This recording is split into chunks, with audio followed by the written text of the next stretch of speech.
நிச்சயதார்த்தம் முடிஞ்சதும் போயிடணும்னு நினைச்சேன். ஆனா அதுக்குள்ள அவருக்கு இப்படி ஆனதால இந்த பூஜை முடியற வரைக்கும் இங்க இருக்கிற மாதிரி ஆயிடுச்சு. என் வாழ்க்கைய காப்பாத்தினவருக்கு நன்றி கடனா நான் இந்த பூஜைய பண்றேன். அது நல்லபடியா முடிஞ்சதும் நான் கண் காணாத இடத்துக்கு போயிடுவேன். நான் சொல்ற மாதிரி நடந்துக்குவேனா மாட்டேனான்னு நீங்க என்ன சந்தேகப்பட வேண்டிய அவசியமே இருக்காது. என்ன நீங்க முழுசா நம்பலாம்.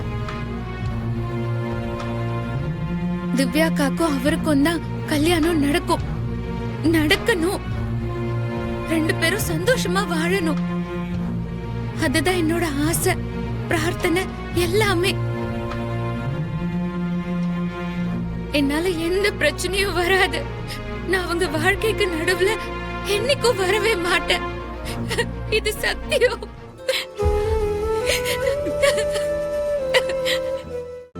இன்றே டவுன்லோட் செய்து உங்கள் ஃபேவரட் ஷோக்களை என்ஜாய் பண்ணுங்க.